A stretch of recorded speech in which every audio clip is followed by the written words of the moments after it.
dan merenungkan firman-Mu.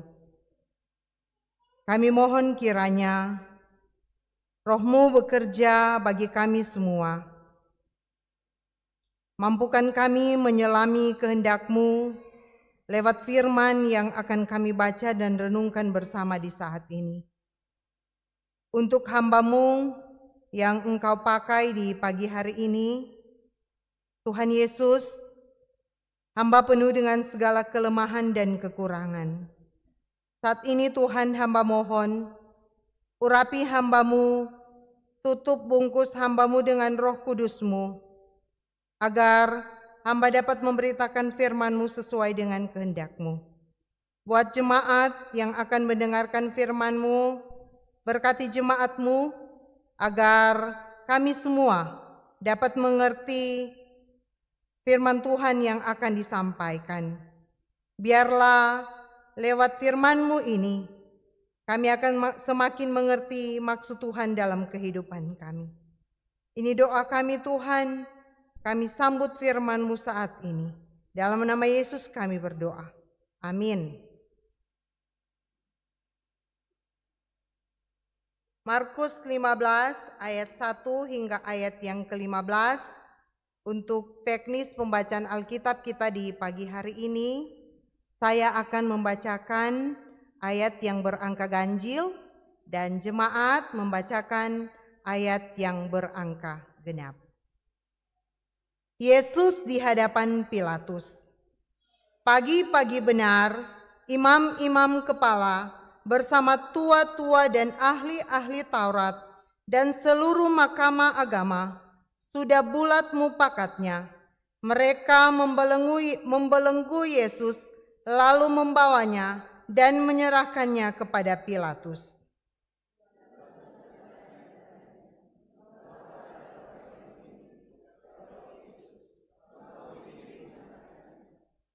Lalu imam-imam kepala mengajukan banyak tuduhan terhadap Dia.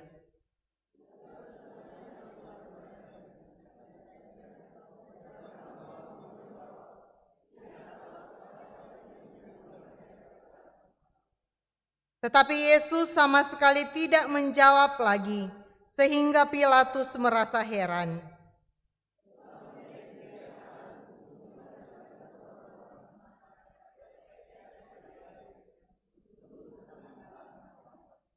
Dan pada waktu itu adalah seorang yang bernama Barabas sedang dipenjarakan bersama beberapa orang pemberontak lainnya. Mereka telah melakukan pembunuhan dalam pemberontakan.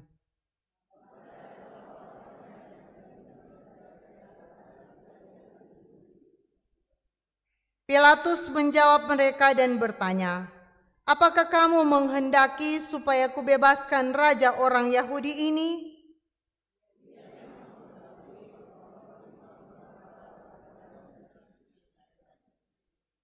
Tetapi imam-imam kepala menghasut orang banyak untuk meminta supaya Barabaslah yang dibebaskannya bagi mereka.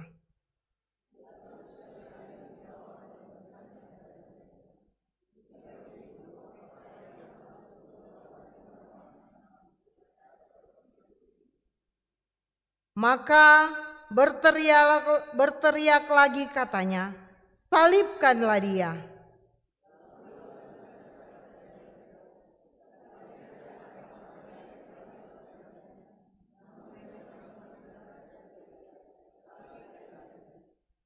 Dan oleh karena Pilatus ingin memuaskan hati orang banyak itu, ia membebaskan Barabas bagi mereka, tetapi Yesus disesanya, lalu diserahkannya untuk disalibkan.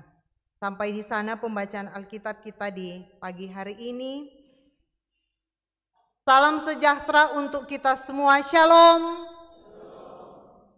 Sebagai umat yang percaya, kita bersyukur kepada Tuhan karena sampai saat ini kita masih merasakan kasih dan pertolongan Tuhan, sehingga kita lagi diberikan waktu dan kesempatan oleh Tuhan untuk datang beribadah bersama-sama di hari Minggu yang kudus ini. Jemaat yang dikasihi oleh Tuhan kita Yesus Kristus, Tema khotbah kita saat ini adalah kebencian dan iri hati adalah penderitaan. Kebencian dan iri hati adalah penderitaan. Kebencian berasal dari kata benci. Benci dan iri hati. Dua kata yang torang nyandak suka dengar, tetapi mungkin pernah torang backing.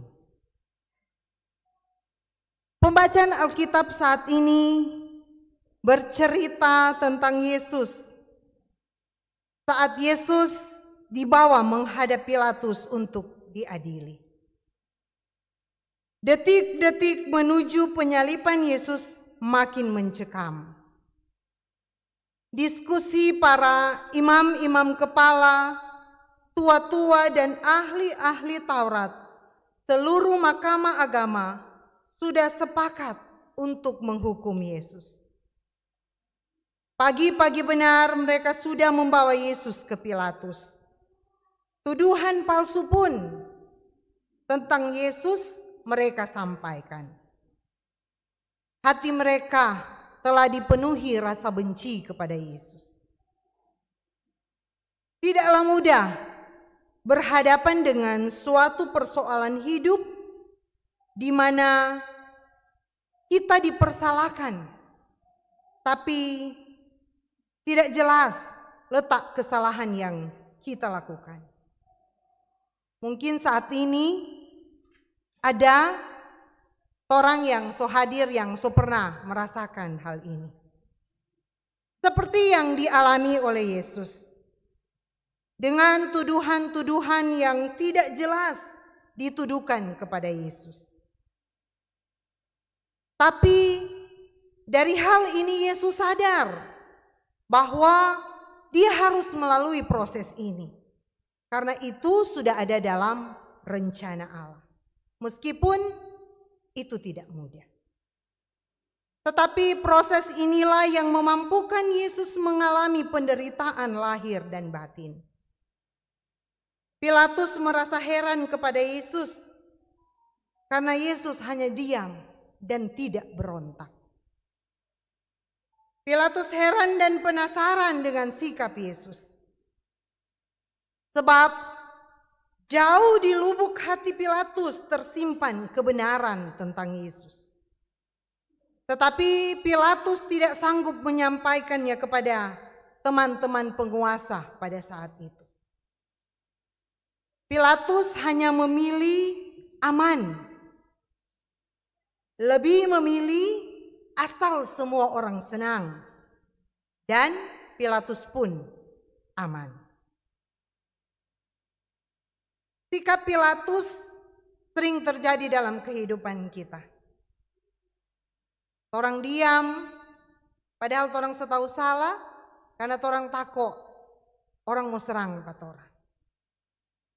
Rasa benci dan iri hati oleh imam-imam kepada Yesus membuat mereka menghasut orang banyak untuk menyalibkan Yesus yang tidak bersalah. Seharusnya Barabas yang disalibkan, tapi kenyataannya Barabas dibebaskan. Peran Barabas adalah gambaran kita semua umat manusia yang berdosa, yang seharusnya menanggung hukuman, tapi diambil alih oleh seorang yang tak berdosa, yaitu Yesus Kristus. Terlalu sulit menyelami rencana Tuhan. Karya kasih-Nya melampaui keberdosaan manusia. Keserakahan, kebencian, iri hati, dengki yang sering kita lakukan telah ditebus oleh Tuhan Yesus. Hutang-hutang dosa kita telah lunas dibayar oleh pengorbanan Yesus. Karena itu, dalam kehidupan kita sehari-hari, hendaklah kita berusaha hidup berkenan kepada Tuhan. Jangan biarkan hidup kita menjadi budak dosa. Jauhi kebencian dan iri hati dalam hidup kita. Kalau dalam kehidupan kita punya kekuasaan, itu puji Tuhan. Kalau dalam kehidupan kita dipercayakan oleh Tuhan harta benda yang melimpah, puji Tuhan. Dan kalau kita punya jabatan dalam tugas pekerjaan kita, puji Tuhan. Tapi ingat,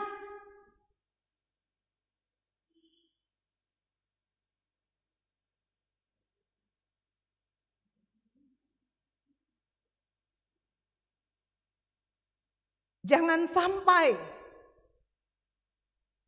kelebihan-kelebihan yang ada pada kita membuat orang lain menderita, membuat kita menyepelekan orang lain. Karena kita dikuasai oleh rasa benci dan iri hati. Kita yang mengalami penderitaan karena korban benci dan iri hati, berupayalah untuk menyelami bahwa apa yang kita alami adalah proses dari Tuhan. Agar hidup kita semakin berkenan kepada Tuhan. Dan hidup kita boleh menjadi berkat untuk orang lain. Cara manusia memang tidak mudah melakukan hal ini. Firman Tuhan adalah pedang bermata dua. Firman Tuhan ini disampaikan untuk saya pribadi dan juga untuk jemaat sekalian. Cara manusia nak mampu berdamai dengan orang yang sudah menjahati kita. Tetapi firman Tuhan berkata, jangan balas kalau ada orang benci pada orang. Karena sampai saat ini Tuhan tidak pernah tutup mata. Tuhan bertindak dengan keadilan. Firman Tuhan dalam Roma 12 ayat 19b berkata, pembalasan itu adalah haknya Tuhan. Membangun persekutuan dan persaudaraan dengan rasa benci dan iri hati pasti tidak mungkin. Pasti tidak mungkin terjadi. Yang akan terjadi kalau orang membangun persekutuan dengan rasa benci dan iri hati adalah